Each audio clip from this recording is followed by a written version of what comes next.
जो अरब है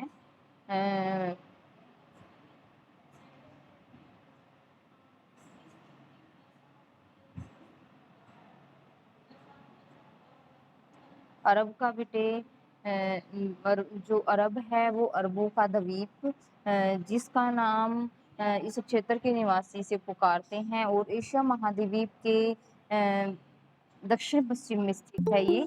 और इसका क्षेत्रफल लगभग 12 लाख वर्ग मील है। इसकी जो लंबाई है वो लगभग 1500 या चौड़ाई 1300 मील है।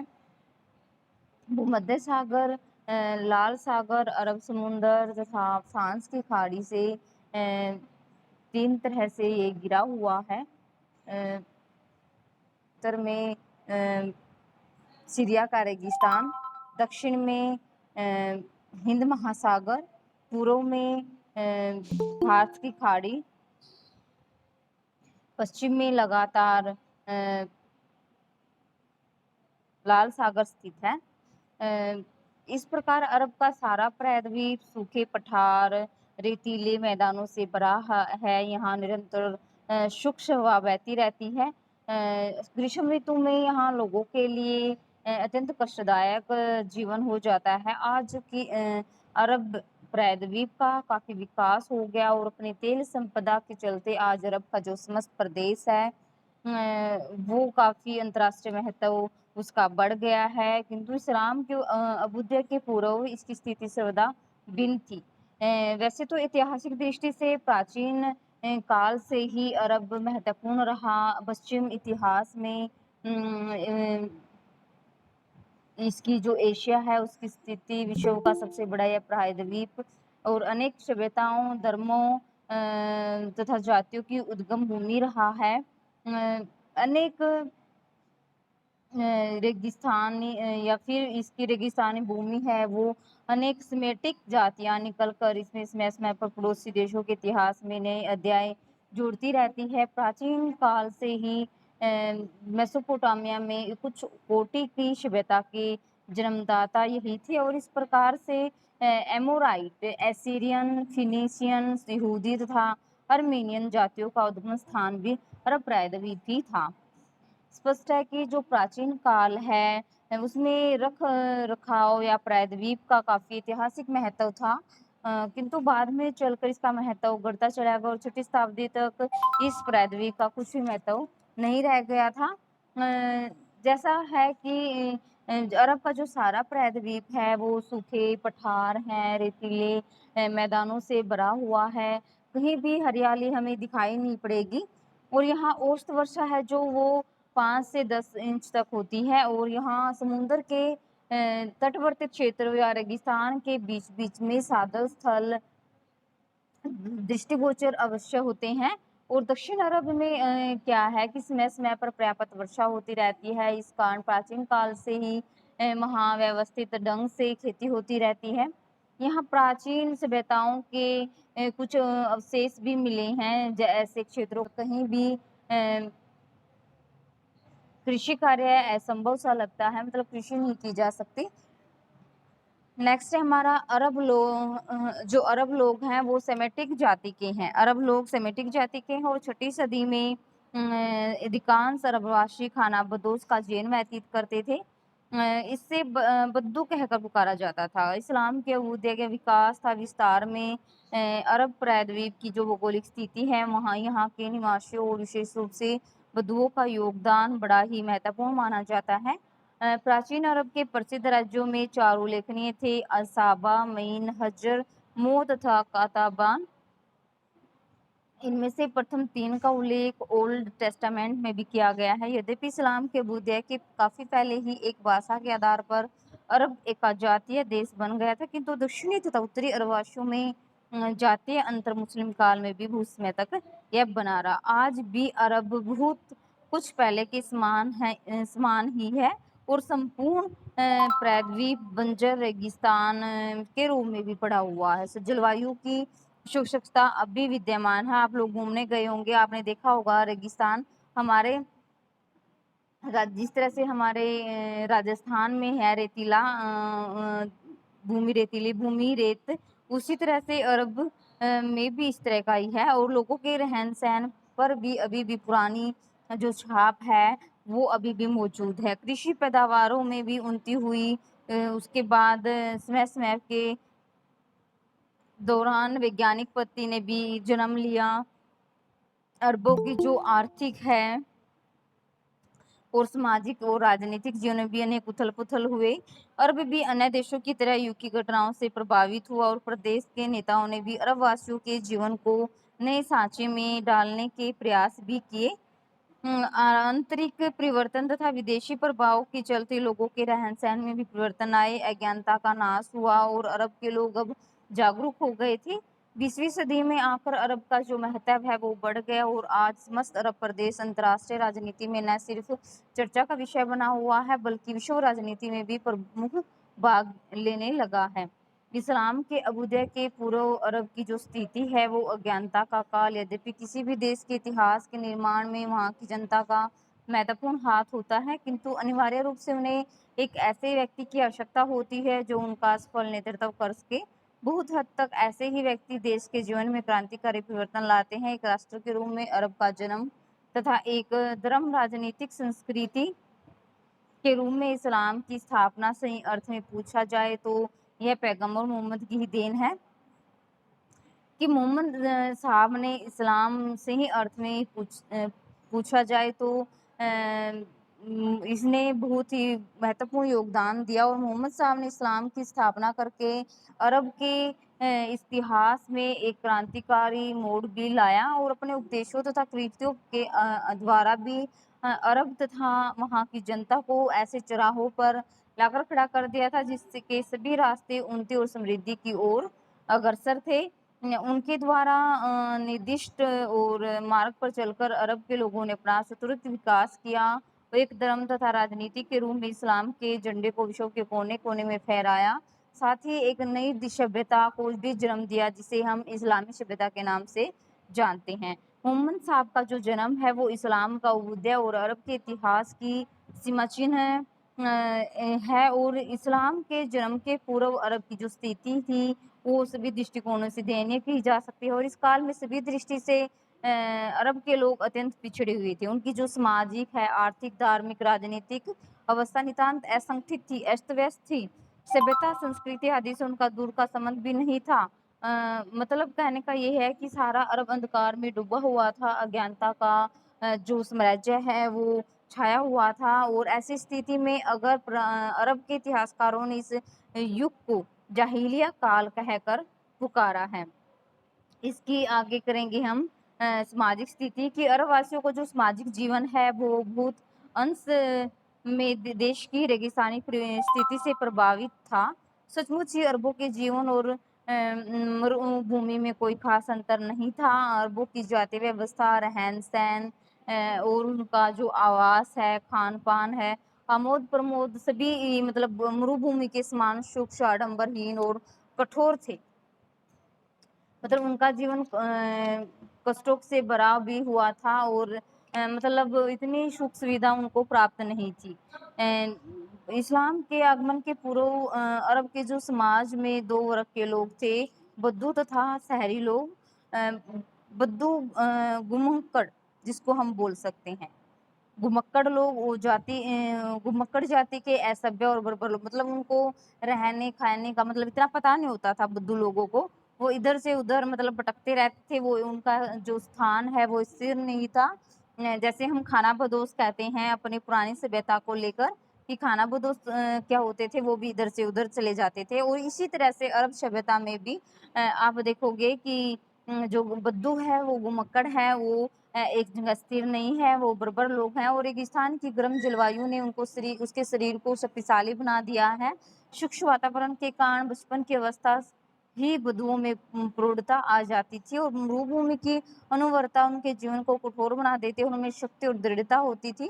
कठिन से कठिन परिस्थितियों में भी वे विचलित नहीं होते थे। उनके जो खान-पान है उनका असर भी महत्वपूर्ण था। वे दूध तथा पानी में खजूर, आटा तथा अन्य अन्न मिलाकर खाते थे। ऐसे खाद्य पदार्थ उनके शरीर को अतिरिक्त शक्ति प्रदान करते थे। रेगिस्तान की जो शुष्क आबोहवा की तरह बद्दुओं का जीवन भी शुष्क था। वे अपने मवेशियों, के साथ रागाह की खोज में एक स्थान से दूसरे स्थान पर भटकते रहते थे। और बुद्धू एक स्थान पर अधिक दिनों तक नहीं रह सकते थे। कभी-कभी वो तो क्या करते कि निरुद्देश्य भी भटकते रहते थे। मतलब बिना किसी उद्देश्य के भी इधर से उधर भटकते रहते थे। मतलब उनका जो मन था वो एक जगह नहीं रहता था, उनका मन विचलित था, वो इधर से उधर उनको जाना ही होता था। मरुभूमि के वातावरण के अनुकूल बुद्धुओं ने अपनी प्रवृत्ति को भी शुष्क और कठोर बना लिया था। ज्ञान एवं बुद्धि की दुनिया से उनका कुछ भी संबंध नहीं था। मतलब उनको नॉलेज ही नहीं थी कि हमें क्या शिक्षा लेनी चाहिए, और वे लगभग असभ्य थे। उनका जो जीवन है वह अनेक कुरीतियों का शिकार था। परोपकार का पाठ उन्होंने कभी नहीं पढ़ा था। वे अत्यंत स्वार्थी प्रकृति के होते थे। उनका जो रहन-सहन है, खान-पान है, पोशाक है, वो सब बहुत ही सिंपल साधारण हुआ करते थे, सीधे-साधे। उनका जो जीवन है वो बंधन मुक्त था। और कहीं भी खेतों में रातें काट लेना, जानवरों की खाल लपेट लेना, बाल से शरीर को ढक लेना, खजूर, दूध, मांस, अन्न से पेट भरना, तो ये उनका दिनचर्या थी। जो कृषि है, व्यापार है, उद्योग, कला, साहित्य आदि से उन्हें क्या लेना देना था। मतलब कोई मतलब ही नहीं था कि क्या कृषि होती है, क्या खान-पान होता है, क्या व्यापार होता है, उद्योग किस तरह का है, हमारी साहित्य किस तरह की है, कृतियाँ किस तरह की हैं। सचमुच हम कहेंगे कि कि कल के बुद्धों की प्रवृत्ति आज भी वही है और कल भी उसी प्रकार की रहेगी, क्योंकि ये सभ्यता ये जो परंपरा है पीढ़ी दर पीढ़ी चलती रहेगी। नेक्स्ट है हमारा जो बुद्धू है उनका एक कबीला होता है। मोहम्मद साहब का जो जन्म है वो हाशिम कबीले में हुआ था। कबीला बुद्धों के जीवन का संभवतः सर्वाधिक महत्वपूर्ण अंग था। इसकी जो पवित्रता है वो सारे बुद्धुओं को प्रिय थी। वे किसी भी हालत में अपने कबीले को छोड़कर नहीं रह सकते थे। वस्तुतः कबीला को छोड़कर एक बदूत जीवन पसंद नहीं करते थे रहना वो, और कबीला बुद्धुओं की जीवन शक्ति है। इससे अलग होकर बुद्धू स्वयं को अत्यंत कमजोर और असहाय मानता था। ऐसा व्यक्ति अकेला विपत्तियों का सामना करने में भी स्वयं को असमर्थ अनुभव करता था। यदि कोई घायल हो जाता या वह आशा करता था कि उसका कबीला उसकी समुचित क्षतिपूर्ति करेगा, और एक कबीला के सदस्यों के बीच अक्सर संपत्ति को लेकर संघर्ष हो जाते थे। इसका जो निपटारा है वो सभा द्वारा या कबीले के प्रधान द्वारा प्रभावशाली व्यक्ति के द्वारा किया जाता था, और कबीले के प्रधान का कोई विशेष कार्यपालिका या संबंधित अधिकार नहीं होते थे। बद्दू समाज में उन दिनों हम कठोर फौजदारी कानूनों का अभाव सा भी पाते हैं, और व्यक्तिगत कानून और न्याय का बोलबाला था। लोगों के हृदय में अपने एक दूसरे से प्रतिशोध लेने की भावना अत्यंत प्रबल थी। उनका ऐसा विश्वास था कि शत्रु से बदले लेना ही उसे वास्तविक दंड देना है। नेक्स्ट है हमारा शहरी, वो थे बद्दू। नेक्स्ट है हमारा शहरी। शहरी क्या थे कि बद्दुओं के विपरीत शहरी अरबों का जो जीवन है वो अधिक संगठित था, स्थायी था, अनुशासित था। वे गुरों का निर्माण कर किसी जगह स्थायी रूप से रहा करते थे। शहरी लोग सभ्यता की ऊंची सीढ़ी पर थे, और उनका रहन सहन भी, खान पान, जो कपड़े हैं वो उनसे की अपेक्षा ज्यादा अच्छा था। वे वाणिज्य, व्यवसाय, कृषि, पशुपालन आदि के द्वारा भी अपना गुजारा कर लेते थे। वे शांति प्रिय थे और वे युद्ध कला आदि से दूर रहा करते थे। इस संदर्भ में हम कहेंगे कि बद्दुओं और शहरी लोगों के बीच कोई मौलिक अंतर नहीं था। बाद बद्दू की जो शहरी हो जाते थे, और कभी-कभी शहरी लोगों को भी बद्दुओं के घुमक्कड़ जीवन को अपनाने के लिए पैदा होना पड़ता था। इस्लाम के अभ्युदय के पूर्व अरब की जो सभ्यता को समूल बनाने में शहरी अरबों का योगदान सराहनीय माना गया है। शिक्षा, साहित्य, ज्ञान, विज्ञान, कला, कौशल आदि के क्षेत्रों में भी इनका सहयोग प्रशंसनीय कहा जा सकता है। नेक्स्ट हमारा अरब समाज में नारी की स्थिति किस तरह की थी कि समाज में नारी की स्थिति उन्नति का जो द्योतक माना जाता था, कि इस दृष्टि से अरब समाज काफी पिछड़ा हुआ था। मतलब नारी को की जो स्थिति थी वो संतोषजनक थी। उनका जो जीवन था वो घर की चारदीवारी के बंदरों में बंधा हुआ था। शिक्षा आदि से उनका कोई भी वास्ता नहीं था। वे स्वच्छ और स्वतंत्र प्रवृत्ति की होती थी। स्त्रियां यौन मुक्त थी, पर पुरुषों के साथ शारीरिक संबंध स्थापित करना मतलब समाज में एक खास बुरा नहीं माना जाता। कभी कभी तो स्त्रियों के लिए बताना भी कठिन हो जाता कि जो उनका जो बच्चे हैं उनका पिता कौन है, मतलब इस तरह का मतलब समाज था उस टाइम में। स्त्रियां और अपने स्वामी तथा परिवार के सदस्यों के साथ ही रहा करती थी, किंतु उन्हें किसी भी प्रकार का सामाजिक, आर्थिक, राजनीतिक अधिकार प्राप्त नहीं था। परंतु क्या था कि पुरुष 2 से भी अधिक शादी कर सकता था। पति पर स्त्री का किसी भी तरह का कोई अधिकार नहीं था। आजीवन स्त्रियों को पुरुष का गुलाम बनकर रहना पड़ता था और दुर्व्यवहारी और दुष्चरित्र पति से पत्नी तलाक ले सकती थी। सामान्यतः क्या होता था कि पुरुष वर्ग स्त्रियों की इच्छा का आदर करते थे और घरों में उनकी इज्जत होती थी। लड़कियों को अपने जीवन संगी के चुनाव में भी स्वतंत्रता थी। फिर भी सामान्य रूप से हम कहेंगे कि जो समाज है वो स्त्रियों की स्थिति उसमें निराशाजनक थी। इस्लाम के उदय के बाद भी उनकी स्थिति में विशेष अंतर नहीं आया और इस्लाम के प्रसार के बाद भी स्त्रियां पुरुषों की यौन तुष्टि का साधन मात्र ही बनी रही। नेक्स्ट हमारा आर्थिक व्यवस्था किस तरह की थी कि इस्लाम के प्रसार के पूर्व अरबों की जो आर्थिक व्यवस्था है वो संतुलित नहीं की जा सकती। यह सत्य है कि मक्का जैसे शहर अपने व्यापारिक महत्व के चलते काफी संपन्न और समृद्ध थे। कुछ लोगों की जो आर्थिक स्थिति है वो थी अच्छी थी, किंतु सामान्य रूप से अरब के लोग गरीबी का जीवन व्यतीत करते थे। यद्यपि लोग कृषि, उद्योग धंधे, पशुपालन, वाणिज्य आदि पेशों में भी लगे हुए थे, किंतु इन क्षेत्रों में किसी तरह की कोई उन्नति देखने को नहीं मिलती। जो अरब है वो एक मरुभूमि है। अरब में सारा अरब शुष्क क्षेत्र है। जमीन उपजाऊ नहीं होने के कारण, वर्षा की कमी और सिंचाई की समूची व्यवस्था नहीं रहने के कारण अरब कृषि के क्षेत्र में एक पिछड़ा हुआ पराय द्वीप था। यदि फसल नहीं होगी तो आर्थिक व्यवस्था क्या खास रहेगी। मतलब कहने का तात्पर्य है कि जब तक हमारे पास प्राप्त अनाज नहीं होगा बेचने के लिए, खाने के लिए, तो हम अर्थव्यवस्था में विकसित नहीं हो सकते। अरब की जो मरुभूमि है वो बबूल, जाऊ आदि वृक्ष भी उसमें होते थे, जो तत्कालीन अरबों के लिए बड़े ही लाभदायक भी रहे। बैबुल के गोंद का प्रयोग अरब के लोग विभिन्न प्रकार से करते थे। वृक्ष और झाड़ियों का प्रयोग कोयला बनाने तथा जलावन के लिए भी किया जाता था। कृषि के अतिरिक्त जो पशुपालन है वो भी अरबों का एक महत्वपूर्ण पेशा रहा है। अरब के लोग बड़ी संख्या में पशुपालन क्या करते थे। जो पालतू जानवरों में ऊंट है, घोड़ा, गधा, कुत्ता, बकरी, बिल्ली आदि उल्लेखनीय थे। मतलब क्या था कि वद्दू है वो अनेक जंगली पशु पक्षियों के मांस का भी सेवन किया करते थे। बहुत ज्यादा संख्या में वो उनको पालते थे और वे नमक के साथ टिड्डियों को भी भून कर खाते थे। अरबों को चीता, लकड़बग्गा, भेड़िया मतलब वो जंगली जानवरों को ज्यादा सेवन करते थे।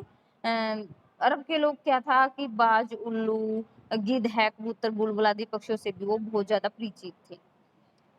नेक्स्ट हमारा कि अरब के लोगों की जो आर्थिक व्यवस्था है वो में ऊंट बड़े महत्व के थे। आगमन और माल साबव को एक जगह से दूसरी जगह लाने ले जाने में ऊँटों का भी सर्वाधिक उपयोग किया जाता था। वस्तुतः अरब की जो आर्थिक संपन्नता है वो ऊँटों पर निर्भर करती थी।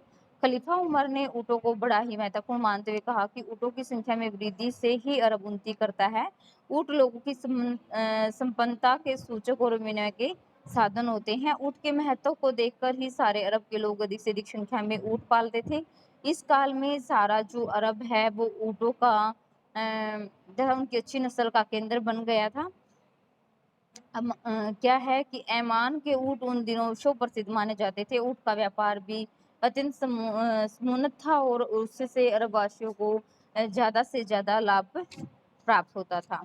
नेक्स्ट है हमारा धार्मिक स्थिति कि इस्लाम के उत्थान के पूर्व अरबों का जो धर्म है वो पूर्णतः आदिकालीन था। सभ्यता के निम्न स्तर के देशों की भांति अरब के लोग भूदेवतावादी और प्राकृतिक शक्तियों के उपासक थे। वे मूर्ति पूजक थे। उनके बीच असंख्य देवी देवताओं की पूजा प्रचलित थी। यहाँ तक कि प्रत्येक कबीले के अलग अलग देवी देवता होते थे। विधर्मी अरबों के कोई धार्मिक ग्रंथ नहीं थे और न गहन चिंतन पर आधारित पौराणिक कथाएं। अरब के लोग भू देवतावादी भी थे, किंतु उनके बीच कुछ खास देवी देवता अधिक प्रसिद्ध थे। हाबुल नामक देवता सबसे अधिक प्रभावशाली और लोकप्रिय था। इस देवता की कल्पना मनुष्य के रूप में की जाती थी।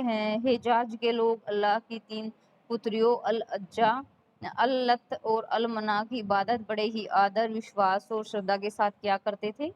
उनका विश्वास था कि नक्षत्रों की पूजा पहले होनी चाहिए। उल्लेखित 3 देवियों का निवास नक्षत्रों में था। उन्हें नक्षत्रों की देवियां माना जाता था। इनकी पूजा मूर्ति पूजा में सबसे पहले की जाती थी। अल अज्जा का पवित्र निवास स्थान मक्का के पूर्व में स्थित करबला में था। जो काल्दी है, काल्दी के अनुसार कुरैश कबीले के सदस्य इसकी पूजा करते थे। मोहम्मद साहब भी कुरैश कबीले के ही थे।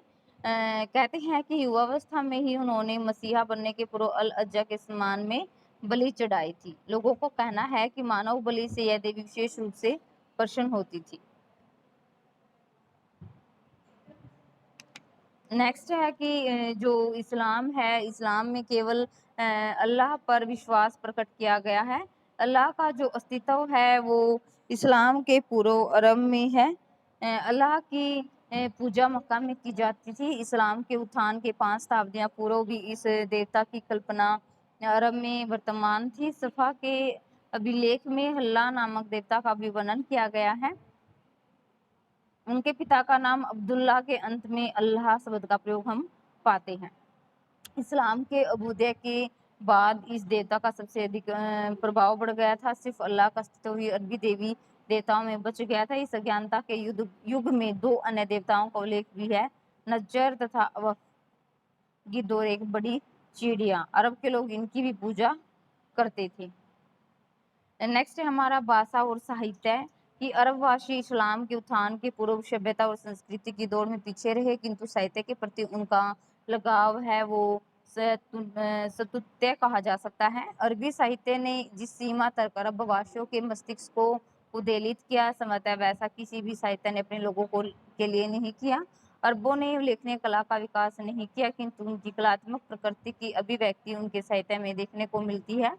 अरबों ने कविता लेखन के क्षेत्र में प्रगति की। उनके साहित्य और कविता पर धर्म का भी गहरा प्रभाव पड़ा था।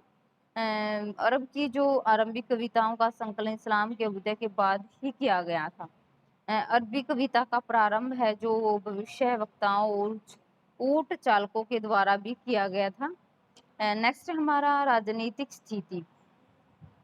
राजनीतिक स्थिति क्या है कि धर्म की भांति अज्ञानता के काल में अरब में राजनीतिक कुव्यवस्था स्थापित थी और राजनीतिक दृष्टि से अरब के लोग काफी पिछड़े हुए थे। संपूर्ण प्रायद्वीप में किसी एक केंद्रीय शक्ति की नितांत कमी थी। सभी कबीले पूर्णतः स्वतंत्र थे और वे अपने शेखों द्वारा शासित थे।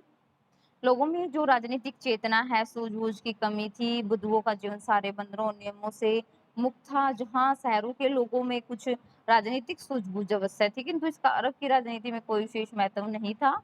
नगरों में कुल प्रणाली का संगठन था और इस्लाम के अभ्युदय के पूर्व अरब में 3 प्रमुख नगर थे, मक्का, तीफ और यसरीब, जिसको हम बोलते हैं मदीना भी। ठीक है। मक्का प्रसिद्ध धार्मिक केंद्र के कारण काफी पहले से ही आकर्षण का केंद्र बन गया था। आजकल काबा का जो छोटा कमरा विद्यमान है उसका निर्माण मोहम्मद साहब की अवस्था में किया गया था। हज संबंधी समस्त कर्मकांड काबा में ही नहीं अपितु उसके चारों ओर हातिम नामक भूमि पर संपन्न होता था। इस्लाम के उदय के कोई 12 पीढ़ियों पूर्व फिहर तथा कुरैश नामक व्यक्ति ने काबा की देखरेख प्राप्त कर ली थी और उसके वंशजों ने उसके चारों ओर मक्का नगर बसाया। उन्होंने व्यापार में काफी ख्याति भी प्राप्त की, क्योंकि पाश्चात्य देशों से भारत और दक्षिण भारत अरब का समस्त व्यापार उन्हीं के हाथ में था। राजनीतिक दृष्टि से मक्का की जो सरकार है वो कुछ ही महत्वपूर्ण मानी जा सकती है।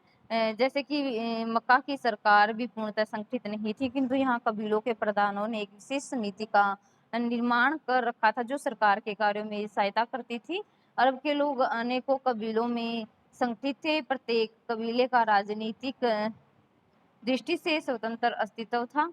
प्रत्येक कबीला है जो उसकी जो शासन व्यवस्था उसकी देखभाल उस कबीले के शेख के हाथों में होती थी, जो प्रजातांत्रिक पद्धति से शासन को संचालित करता था। कोई भी कबीला किसी बाहरी शक्ति के नियंत्रण, दबाव तथा निर्देश को स्वीकार नहीं करता था। बंधुओं को स्वतंत्रता अत्यंत प्रिय थी और वे किसी भी कीमत पर अपनी सहायता को अक्षुब्ध रखना चाहते थे। उस कबीला अपने सदस्यों के आपसी झगड़ों का स्वयं निपटारा करता था और सदस्यों के हितों और जीवन की भी रक्षा करता था। अंत में हम कहेंगे कि अज्ञानता के कारण तक अरब में राष्ट्रीयता, राजनीतिक चेतना आदि का संचार नहीं हो पाया। किसी भी प्रकार के राजनीतिक संगठन अथवा संस्था का सृजन अब तक नहीं हुआ। बद्दू केवल अपने कबीले को महत्व देते हैं और उसके नियमों आदेशों को स्वीकार करते हैं। उनका जीवन पूरी तरह से अपने कबीले से जुड़ा हुआ है। अरब को एक राष्ट्र के रूप में देखने की वे कल्पना भी नहीं कर सकते थे, क्योंकि उनका मानसिक स्तर काफी नीचा था और अपरिपक्व था। यही कारण है कि दो कबीलों के सदस्यों के बीच भी किसी प्रकार का सहयोग और संबंध, समन्वय, मैत्री भावना, सौहार्द की हम नितांत कमी पाते हैं। स्पष्ट है कि इस्लाम के उत्थान से पूर्व अरब की जो राजनीतिक व्यवस्था है वो असंगठित थी, अस्त व्यस्त थी। अरबों के बीच राष्ट्र और राष्ट्रीयता की कल्पना भी नहीं थी। ये था आपका बेटा कंट्रीब्यूशन ऑफ अरब सिविलाइजेशन। ठीक है, हाँ जी, किसी को कोई डाउट? हाँ, मैं आपको ये टॉपिक सेंड कर दूंगी बेटे, ठीक है। हाँ जी, किस बच्चे का ये कंट्रीब्यूशन ऑफ अरब सिविलाइजेशन बना लिया? चल तूने।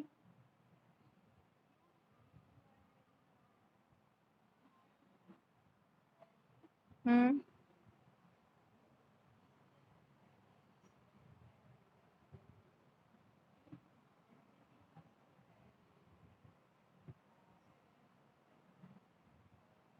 अच्छा ठीक है, वो भी अच्छा है, वो भी अच्छा है।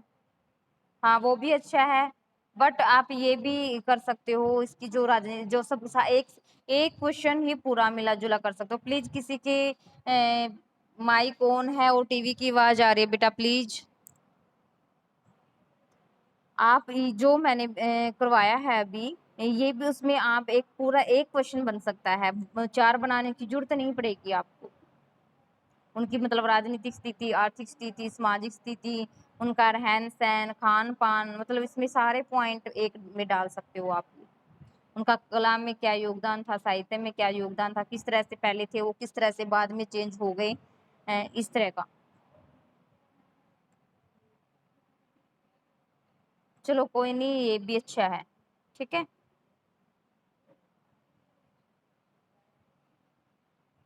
ठीक है, और बेटा आपकी जो पेपर है उसकी तैयारी कर लेना।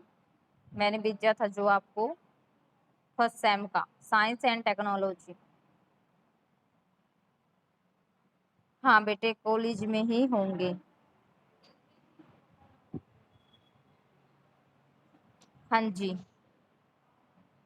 तैयारी है आप लोगों की अभी? अरे दोबारा दोबारा रिवीजन, आपको कुछ भी डाउट हो, किसी भी पॉइंट में डाउट हो बेटा, तो कुछ भी पूछ सकते हो मुझे, ठीक है। बट बेटा दोबारा से पूरी बुक करवाना फर्स्ट सेम की ये पॉसिबल नहीं है, क्योंकि सेकंड सेम के भी तो अगस्त में पेपर होंगे बेटे।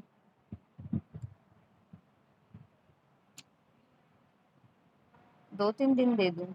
चलो मैं कोशिश करती हूँ आपके लिए कि 2-3 दिन में जो मुझे अच्छे लगेंगे, जो इम्पोर्टेंट लगेंगे उनके लिए, ठीक है।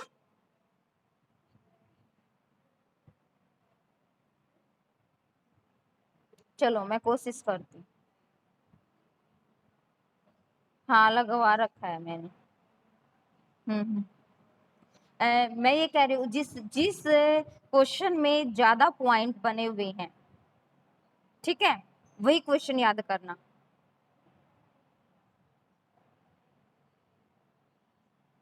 हाँ, जिस क्वेश्चन में ज्यादा पॉइंट बने हुए हैं वही क्वेश्चन याद करना बेटे।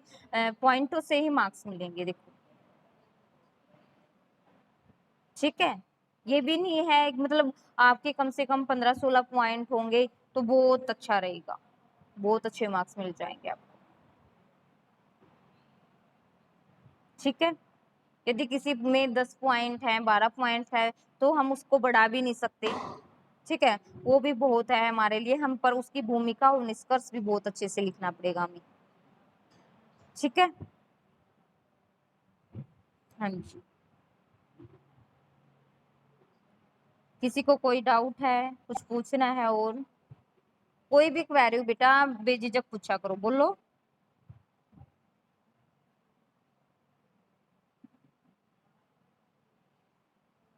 क्या है?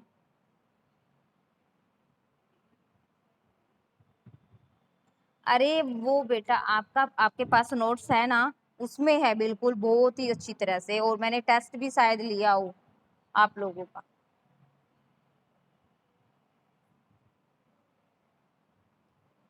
हाँ जी, हाँ जी।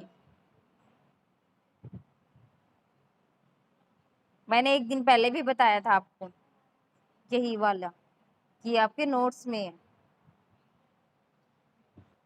हाँ जी बोलिए। है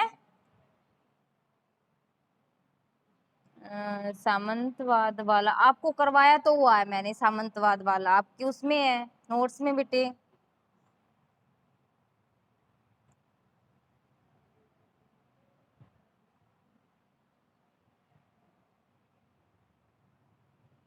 हम्म।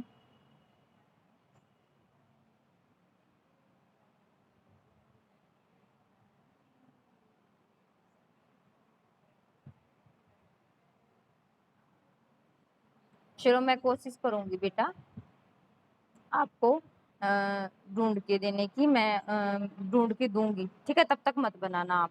ठीक है। हाँ बेटा।